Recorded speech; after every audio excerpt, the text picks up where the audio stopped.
Good morning students. आज मैं आपको सिखाऊंगा डेली रूटीन, यानी रोज़मर्रा की लाइफ में आप क्या करते हैं, सुबह कब उठते हैं, कब नाश्ता करते हैं, कब ऑफिस जाते हैं, क्या करते हैं, वॉट जो डेली रूटीन रहता है।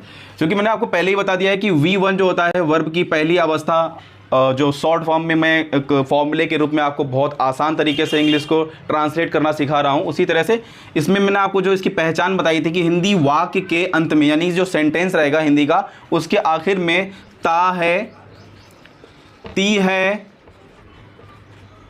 ते हैं और ता हूँ, वट एवर लाइक दैट, जो उसके अंत में आएंगे, ये उसकी पहचान होगी।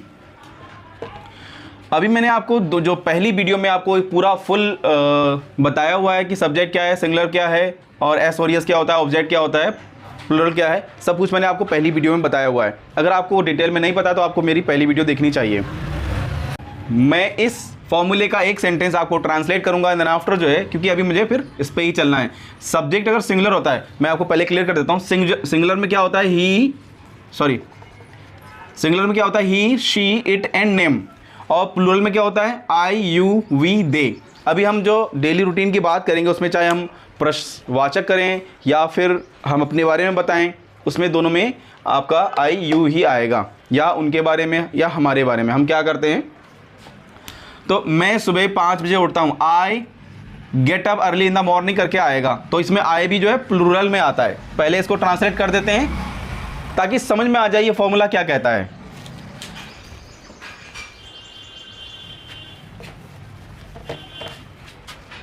जैसे कि विजय घर जाता है, तो विजय घर जाता है, मैं क्योंकि विजय जो है नेम है, सिंगुलर में आता है, तो ये वाला फॉर्मूला मैं अप्लाई कर रहा हूँ। विजय सेंटेंस कहता है सब्जेक्ट अगर सिंगुलर हो तो मैंने सब्जेक्ट तो सिंगुलर भी मैंने देख लिया। अब आगे कहता है सिंगुलर के साथ में वी, यानी वर्ब जो होगी, क्रिया होगी। क्रिया यानी क्या हो रहा है, जाने की। यहाँ पे क्रिया जाने की हो रही है। जाने को गो कहते हैं, गो का मीनिंग होता है जाना, ठीक है। तो यहाँ पर मैंने रख दिया GO।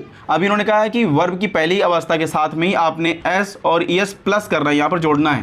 तो ये भी मैंने आपको आइडेंटिटी पहले बताई हुई कि अगर वर्ब जो होता है, यानी क्रिया जो होती है, जैसे कि गो है क्रिया, come and break and jump, whatever, ये सब क्रियाएँ होती हैं। तो क्रिया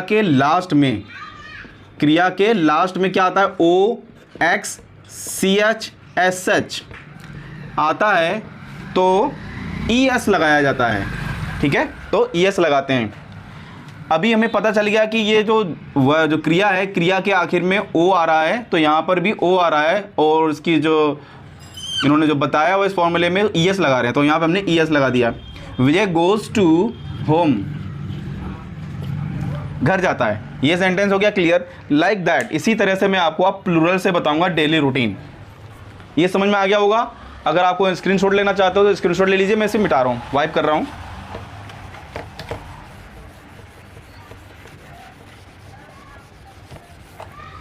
देखिए, अगर मैं अपने बारे में बताऊं कि मैं क्या करता हूं, तो आई से शुरू होगा। आई से जब शुरू होता है, सब्जेक्ट जो है प्लूरल आ जाएगा। प्लूरल आ जाएगा तो V1 के साथ में एस और एस नहीं जोड़ा जाएगा, ये खत्म हो जाएगा, हट जाएगा। मैं सुबह 5 बजे उठता हूं। आई गेट अप, उठने को कहते हैं get up. I get up in the morning